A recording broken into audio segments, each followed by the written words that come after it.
Oi, meu nome é Gabriela, eu tenho 16 anos e vim contar a minha superação de vida.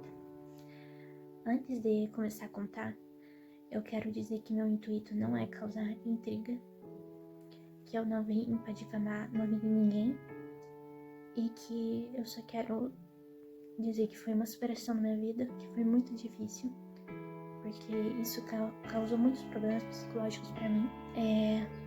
Eu tinha 11 anos quando eu fui abusada sexualmente.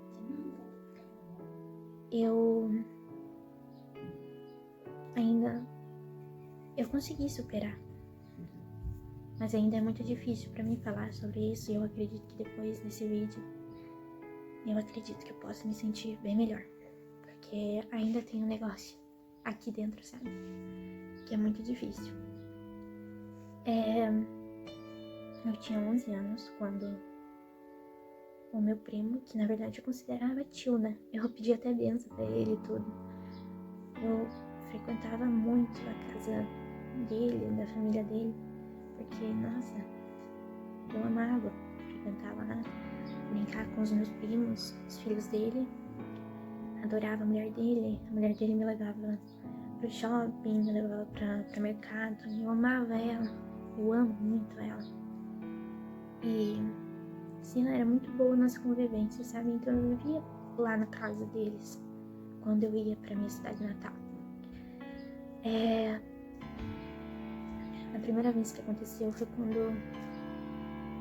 eu fui no enterro de um tio meu que tinha acabado de se matar. Eu lembro que eu tava com uma sainha rodada, preta e um body branco. No final do enterro do meu tio, eu pedi pra voltar com ele. Pedi pra minha mãe pra mim voltar com ele no carro. E nisso foi eu e minha irmã. Eu fui no banco da frente e minha irmã foi no banco de trás. Quando aconteceu, ele veio com umas conversas de que eu ia crescer bastante ainda, que eu falei que eu não ia crescer muito, sabe? Ele falou, não, você vai crescer muito. Então ele começou a pegar na minha coxa e falando, você vai crescer tanto, tanto. E nisso ele foi passando a mão por dentro da minha saia e tocou em mim. Eu não tive reação em nenhum momento. Eu fiquei parada, porque eu não sabia o que estava acontecendo. E fiquei travada, assustada com tudo aquilo que estava acontecendo, porque eu nunca fui tocada ali. Só a minha mãe que já me tocou ali, e eu. Fora isso, ninguém mais. Então, com certeza, eu fiquei assustada, porque ele passou a mão por dentro da minha saia. E isso foi muito desconfortável. Depois disso, eu fiquei na casa da minha tia, posando lá, e lá eu fiquei pensando. Não falei nada com ninguém, sabe? Fiquei lá pensando o que tinha acontecido, eu não tava entendendo absolutamente nada. E eu fui embora, voltei pra Castro, onde eu morava, e continuei minha vida, ainda pensando naquilo, mas tentei seguir. E logo voltei, a gente viajava muito pra minha cidade natal, a gente ia muito. Voltei pra lá, no dia que eu voltei, a gente foi lá visitar eles, porque, como eu disse, era muito querida a família deles, pra nós. E quando eu fui lá, ele me abraçou, assim, só que ele não me abraçou normal. Ele me abraçou e apalpou minha bunda. E, tipo, isso foi muito desconfortável. Ele me disse, oi, filha. Ele me chamava de filha. E me abraçou, assim, me apalpou, assim. E foi muito desconfortável. E pra vocês terem noção, eu tava do lado dos meus pais. Ninguém viu nada. Me lembro que a gente fez um churrasco na chácara deles. Tava todo mundo lá. Eu lembro que meu pai me chamou pra ir pegar um pão de alho. E eu fui pegar um pão de alho. E nisso ele tava na churrasqueira. Ele deu a volta na mesa e passou a mão em mim de novo. E eu tava do lado do meu pai. Eu não sei explicar como me foi. Eu não conseguia mais ficar perto dele. Eu não entendi o que estava acontecendo. Eu não conseguia ficar sozinha.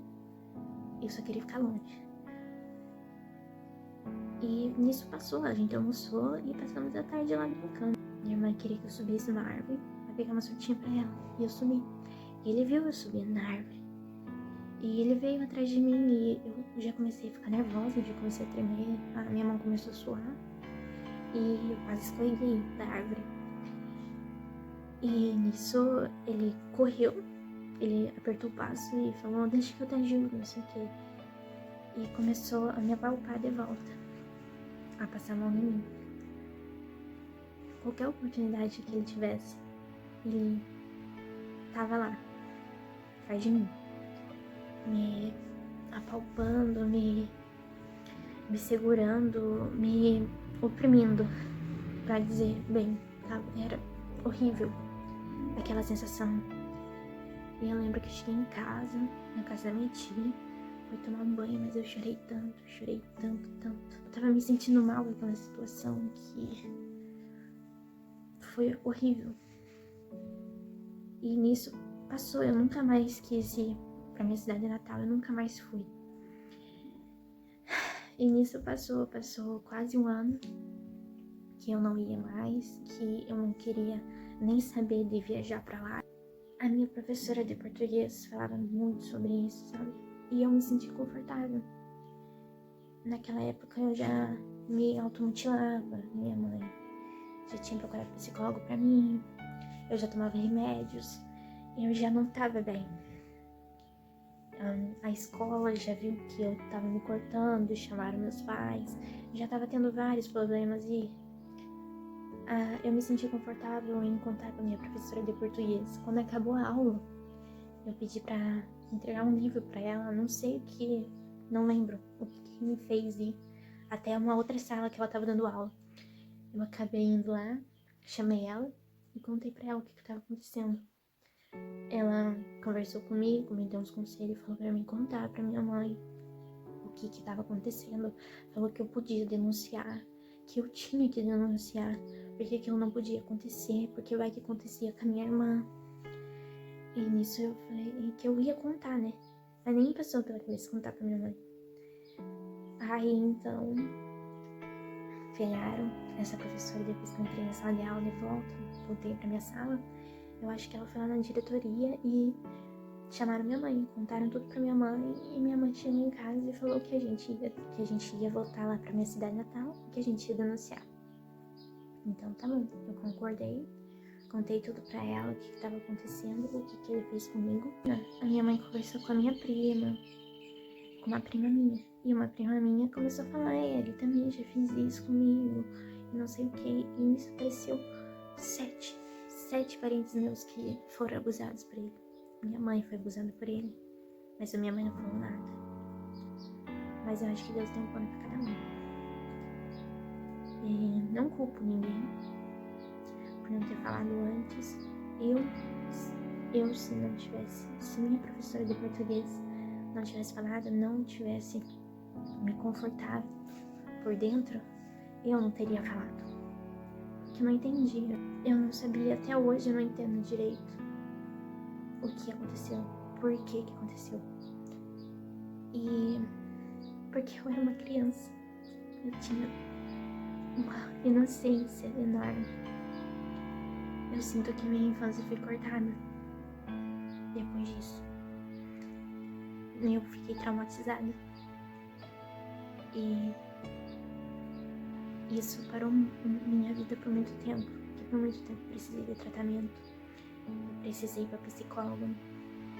Precisei tomar remédios. Eu tomo remédios.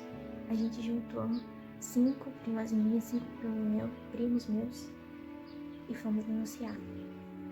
Antes de ir, a gente ia lá pra casa da minha bisa pra reunir todos os meus primos que iam denunciar. E acabou, a gente não contou pra ninguém, sabe? Só meus primos sabiam, só o que tinha acontecido. Só todos os envolvidos que já passaram sabiam. Mas eu lembro que eu contei pra um primo meu que cresceu comigo, sabe? Que era tipo um irmão pra mim. E eu lembro até hoje, como se fosse ontem, que ele falou, não faça isso. Não acabe com a família dele. E aquilo foi muito forte pra mim. Na hora, assim, eu falei, quem tá acabando com a família dele é ele mesmo. Porque antes de pensar na família dele, ele veio e mexeu comigo.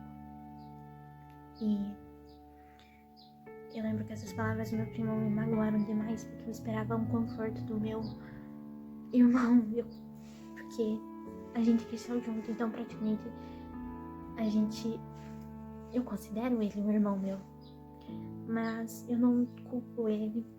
A gente era muito novo ainda na época, ele não entendia, assim como eu não entendi o que estava acontecendo, então eu não tenho raiva dele por isso, eu não tenho nenhum ressentimento por nada disso, por nenhuma dessas palavras, mas na hora foram bem impactantes para mim, sabe? Porque eu fiquei muito pensativa. Eu pensei realmente em desistir da minha denúncia. Mas eu não desisti. A gente juntou todos meus primos e fomos para a delegacia da mulher. Lá denunciamos, lá eu tive que contar em detalhes tudo o que aconteceu. E logo depois disso, depois que eu fui embora de novo de Londrina, a notícia espalhou, todo mundo ficou sabendo o que aconteceu e principalmente esse tio meu, esse primo meu. E eu lembro que na época foi um grande choque pra todo mundo, sabe? Minha bisavó perguntou pra minha mãe se não era o meu pai que fazia isso comigo, se ela tinha certeza que era esse primo meu. Ela perguntou se era meu pai que abusava de mim. Ela não acreditou que foi ele, tipo, ninguém acreditou, porque ele era aquela pessoa da família que era o exemplo, era o maravilhoso, o incrível, o bem-sucedido. Então ninguém acreditava nisso. Pra você ter noção, ele administrava o grupo de jovens da igreja. Então, quem que ia acreditar nisso? E era a minha palavra contra dele também. Mas sei que meus pais foram pra lá e eu não fui, né? Depois que a bomba estourou, eu não fui mais pra lá. E ele falou assim, pediu um implorou pra que ele retirasse a queixa, que ele pagava psicólogo pra mim, que ele fazia tudo pra mim, mas que não denunciasse ele. Meus pais com certeza recusaram. E chegou áudios dessa minha tia que eu tanto amava, que eu tanto amo, falando que, pelo amor de Deus, que era pra mim retirar isso, que era pra mim falar que era mentira. A minha tia também, mãe dele, falando que eu era uma mentirosa, quase tacou um copo na minha avó. Na verdade, ela chegou a tacar um copo na minha avó, mas ela errou. De tanta raiva, ela surtou. Todo mundo surtou. Ninguém acreditou. Foi uma grande confusão. Não deu 2 semanas dessa confusão, dessa bomba, e ele se matou. Ele pegou uma arma, colocou na boca e se matou. Tirou tua vida. A culpa foi tão grande, o peso foi tão grande que ele não aguentou a pressão, deixou sua família sem nada, deixou sua mãe, seus irmãos, seus filhos, todo mundo. Ele simplesmente desistiu e não disse nenhuma palavra. Quando a gente ficou sabendo da morte dele, minha mãe recebeu uma ligação de madrugada. Ela me acordou, recebeu uma ligação. Ela tava muito nervosa, tava muito preocupada porque ele tinha se matado. Então a gente tava com muito medo. A partir daquele momento, a gente não sabia o que ia acontecer. Mas no dia seguinte, na manhã, eu acordei, fui pra escola. E logo depois do recreio da minha escola, a minha mãe chegou e falou que a gente precisava sair da cidade porque o irmão dele estava vindo atrás de mim, que ele queria me matar. Porque eu matei o irmão dele, eu fiz o irmão dele se matar. Então a gente fugiu da cidade, a gente foi pra uma pequena cidade, lá,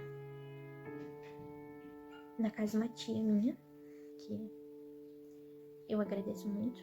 Ela acolheu a gente, acho que eu fiquei por lá por um mês, mais ou menos, por aí. Até que tudo se acalmou, ele foi internado, o irmão dele foi internado no hospital. Não sei o que aconteceu. E eu consegui voltar pra Castro, mas depois disso eu nunca mais fui pra Londrina. E quando eu fui, eu tive que ir escondido, ninguém podia saber que eu estava lá. E desde então é assim. A minha história é essa. O que eu fiquei sabendo foi isso depois de eu ter denunciado ele. O que eu fiquei sabendo foi isso, porque eu não voltei mais pra lá.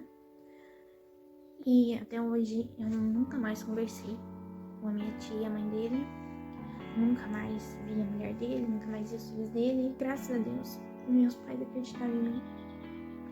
Eu tive o apoio dos meus pais. Hoje em dia eu já não dói tanto contar, mas ainda é um negócio preso assim dentro de mim que é muito difícil falar. Mas sinto que esse vídeo pode ajudar muitas pessoas, pode ajudar muitas meninas, muitos meninos, porque isso também acontece com meninos.